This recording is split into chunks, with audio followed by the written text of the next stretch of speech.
시즌 1은 끝났다. 하지만 끝날 때까지 끝난 게 아니다. 이 싸움의 승자는 누구일까?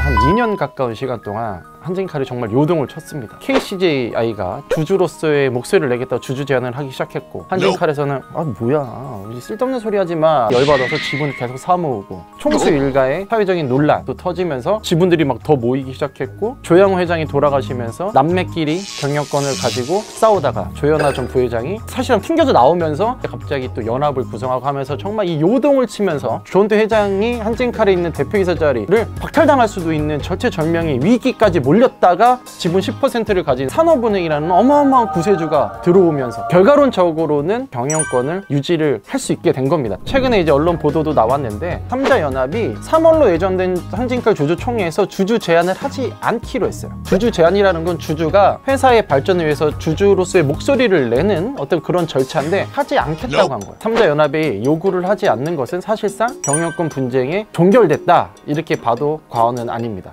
종결이 됐다는 게 제가 서두에서도 말씀드렸지만 시즌 1이 끝난 거예요. 원래 조원태 회장 측과 3자연합 측의 지분 차이가 한 1~2% 차이밖에 안 났어요. 3자연합이 좀 높았었는데 이미 이제 10%를 가진 사람이 조원태 회장 편을 들어줄 가능성이 높은 상황에서 굳이 주주 제안해봤자 안 먹히니까 포기를 한 겁니다. 이미 이제 물리적으로 뒤집을 수가 없다고 이제 판단을 한 거예요. 최근에 이제 상법이 개정되면서 3% 룰이라는 게 있습니다. 지분을 뭐 50%를 갖고 있던 70%를 갖고 있던 감사위원이나 뭐 이런 사람들을 선발할 때는 딱 지분을 3%까지밖에 인정을 안 하는 거예요. 그래서 이제 소액 주주들의 권한을 좀 더 높여주겠다는 취지에서 이 상법이 개정됐는데, 이 3% 룰을 쓰면 되지 않냐라는 사람이 있을 수가 있는데, 3자연합은 이제 3명 아니야. 333에서 9고, 그 조원태 회장 측은 특수관계인들이 많습니다. 이 3자연합 측에서 시뮬레이션을 해봤어요. 자기네들이 지는 거야. 근데 이건 있을 수가 있어요. 여기 46% 지분을 갖고 있다고 그랬잖아요. 이거를 법인으로 쪼개면 돼. 자기가 쪼개서 3%씩 다 갖고 있는 법인을 만들면 되는데, 이것도 하려면 몇 달 전부터 했어야 돼요, 이 작업을. 근데 이렇게 되면 너무 이쪽도 궁색한 거라 제가 시즌 1이라고 감히 말한 게 3% 쪼개면 굳이 쪼갤 수도 있었는데 안 한 이유가 있어요. 그게 시즌 2를 위한 포석이에요. 시즌 1은 끝났다. 하지만 끝날 때까지 끝난 게 아니다. 왜냐하면 어쨌거나 3자연합은 40몇 %의 지분을 갖고 있어. 대주주로서의 위치에 있는 사람들이.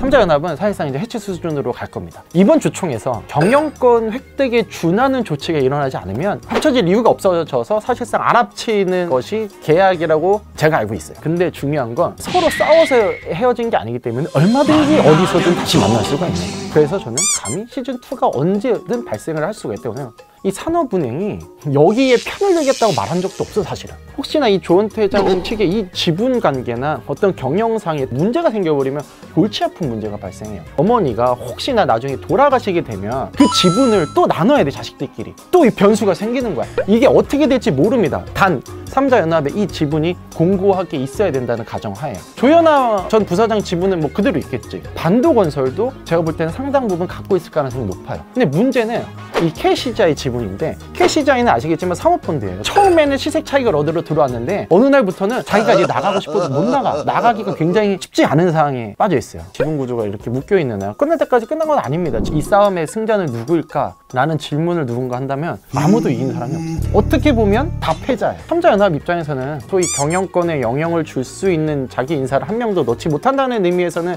진 거지. 그리고 조원태 회장 입장에서는 자기는 이제 경영권 방어를 했다라는 성과는 있지만 족쇄가 상당히 많이 채워졌습니다. 세상에 공짜는 없다고. 산업은행이 이제 도와주면서 상당히 많은 족쇄를 채웠어요. 이 족쇄를 채워 놓은 게 한진칼과 산업은행이 맺은 투자 합의서인데, 이 투자 합의서의 내용은 대대사에 있어요. 하지만 제가 또 제가 그 투자 합의서를 입수를 했습니다. 공개를 할 거냐 하겠습니다. 언제 할 거냐? 산업 뒷담화에서.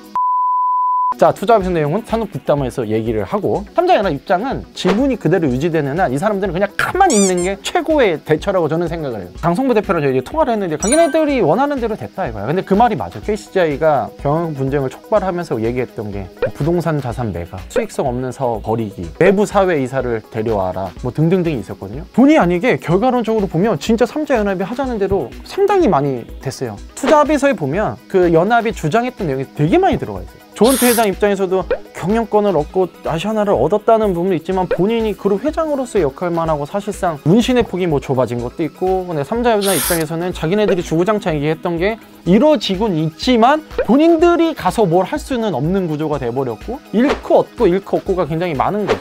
그래서 누구든 이긴 게 없다라고 제가 그래서 총평을 좀 내리는 겁니다. 시즌2는 그럼 어떻게 될 거예요? 라고 누가 또 질문할 수 있다면 그거 모르죠. 뭐 제가 그거 알면 뭐 신에게 이게 긴장감 있게 지분 구조가 유지되고 있는 한 어디서 어떤 불씨가 터질지 모릅니다. 산업은행도 정권이 바뀌거나 뭘 했을 때 어떻게 될지 모르고, 혹시나 또 총수 오너 리스크 군하는 또 사건이 터지면 또 여론이 또 난리가 부를 수가 나요. 그럼 산업은행은 여론 눈치 봐갖고 여기 많이 못 도와주고 변수가 워낙 남아있어 시즌2는 진행이 될 수도 있다는 거죠. 한번 뭐 총평은 언제나 두서가 없습니다. 구체적으로 말하지 못했던 산업은행과 대한항공의 투자 합의서에는 과연 어떤 내용이 담겼을까?